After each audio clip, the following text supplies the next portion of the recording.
Is it possible for an amateur poker player to become a high-stakes poker player without a poker coach and without studying any poker charts? We're about to find out.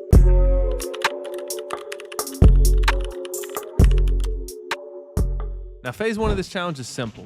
All we need to do is win $10,000 playing low to medium stakes poker, and then we shot take. Now, today I only have one goal. Go find a 1-2 or a 2-5 game that's full of players that are worse than myself. So I head to TCH Dallas. I put my name down for the 2-5 and the 1-2, but once I arrived, they only had like 50 games of 1-2 running and 0 games of 2-5, which means we're hopping into the 1-2 streets where the max buy-in is 500.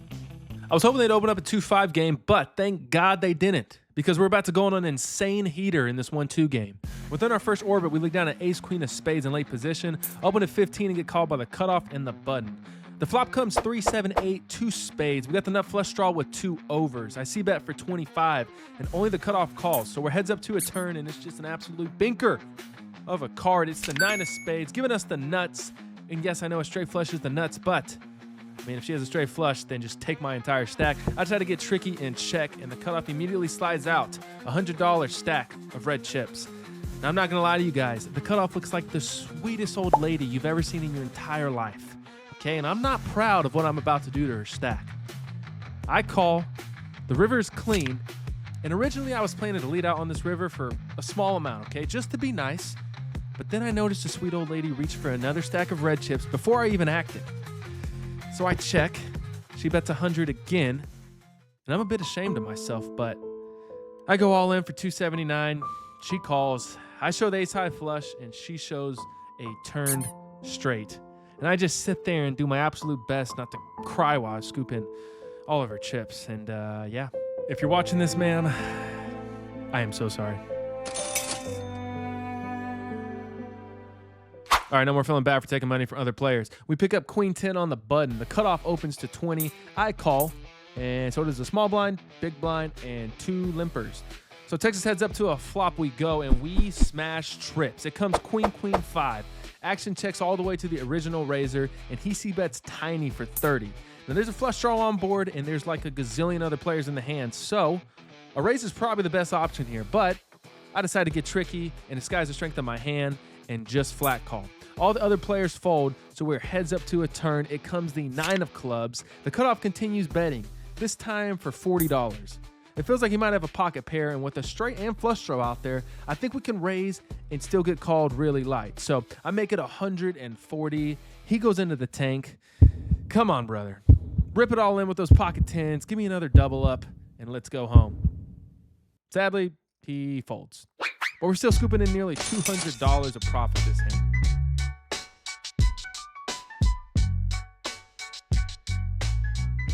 We haven't even been sitting down for a full hour yet, and the heater continues. We look down at king, queen of diamonds in the small blind. Under the gun opens to 20. The +1 and the cutoff of both call. Now, I should probably be 3-betting in this spot, but for some odd reason that I cannot explain to you guys, I just call. The flop comes king high with 2 hearts out there, so we flop top pair. I check, and action checks all the way to the button, who bets 40. Now, with 2 other players behind me and a flush draw on board, I definitely think our hand needs some protection, so let's bump it up. Wait, what am I doing? No. Sam, don't be in it. Don't be it. Why am I in it sometimes? I have no clue why I just call here, but that invites in the +1, so we're still 3 ways to a turn. The turn comes these 6 of spades. I check, the +1 checks, and so does the button. The river comes the 9 of spades, so we should almost always have the best hand here. Now, we need to get some value on this river, so I bet a little over half pot for 120. The +1 folds, and the button goes into the tank. When he starts tanking for this long, it's pretty obvious that we have the winner, unless, of course, he's Hollywooding and decides to rip into my face. That would suck. He isn't, though, because he just calls. We show our top pair, and he mucks. Anyone who's played with me knows I have an itty image, okay? It's no secret. So I played this trash hand just to prove to you all that I don't just play aces. We look down to absolute dog crap in the cutoff. I limp because this hand sucks. It gets to the small blind and he raises to 20. The big blind under the gun and +1 call.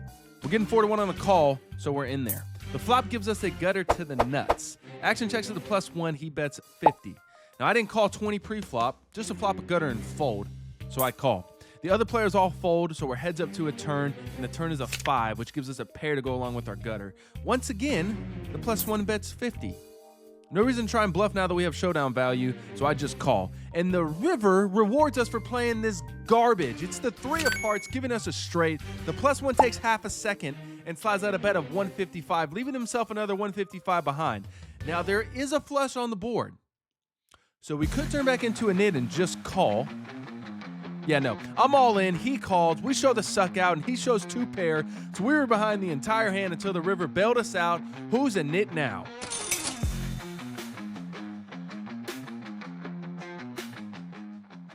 All right, mid-session update. Been playing for 1 hour exactly, and we're up $1,000. So I guess it's possible to make $1,000 an hour playing 1-2. If you're watching this, it's your sign. Quit your job, move to Texas, grind 1-2, and you'll be rich. Pretty simple. No, but we are running really, really hot. And for everybody who said I'm a nit, would a nit call with 5-6 off pre-flop, call a flop and a turn bet, smash it straight on the river and get paid? I don't think so. Shut your mouth. Stay locked in. Let's get in there and win this 10K today. Let's go!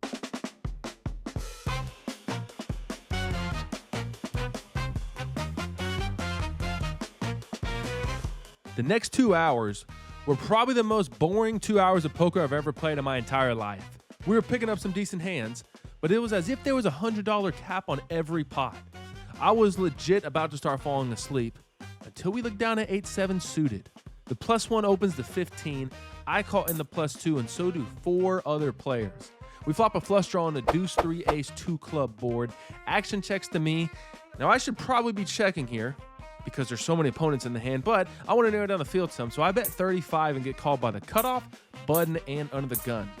The turn is a brick. Under the gun checks, and after getting called by 3 people on the flop, I decide to use my brain and check. The cutoff bet's 100 and the button calls. Under the gun folds and it's on me. Now I'm getting a really good price to call with my flush draw, but when the button just calls, it makes me think he might have a higher flush draw than me. So for that reason, I fold. Now y'all are probably wondering why I included this boring hand, but there's a reason, okay? The river comes to 7 of spades. The cutoff jams all in for $400. The button tank folds, and the cutoff shows 3-5 offsuit for 4th pair. The only reason I included this hand is because this guy is our villain in the last hand. I look down at pocket kings from the +1. I open to 15. The +2, low jack, small blind, and big blind all call. So 50 ways to a flop we go, and it looks safe. And by safe, I mean there's no ace. It's 4-3 jack rainbow. Action checks to me. I bet 35. The +2 folds, but the low jack does no such thing. Instead, he raises to 75. This is the same player who just bluffed with 4th pair last hand. This is the dream spot. The other players fold, and the last thing I want to do is discourage this guy from bluffing off his entire stack to me. So I just call. The turn is the deuce of clubs. I check, hoping my opponent will keep blasting, but he decides to save some chips and check it back. The river is the 8 of clubs, bringing in the backdoor club draw, but I think this guy either has absolute air or he has a jack. Now, if he has a jack, he should call a river bet here. But then again, if he has a jack, he'll probably bet this river. And if he has air, he has to bet this river in order to win the hand. So I think checking is the best option here, and that's what I do. My opponent instantly announces a bet for 105, and I snap, thinking I'm good. And then he shows jack 8 for a river 2 pair. After that hand, I realized my hitter had come to an end, and it was time to get the heck out of there before I started punting.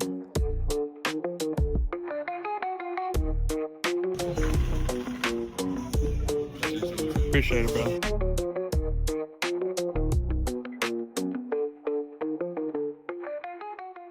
All right, we got some bad news, folks, okay? It's not possible to win $1,000 an hour playing 1-2. I tried. I failed. It sucks to suck. But it is possible to win $817 in about 3.5 hours of play because I just did that. So that means we need to win 9,200 more to shot take. Planning on playing 2-5 and 5-5 so we can reach that goal quickly, because if we play 1-2, it's going to take forever. But still, pretty good way to start the challenge. That's all I got. If you like this video, drop a like, drop a comment. Until next time, shut your mouth. Stay locked in, folks.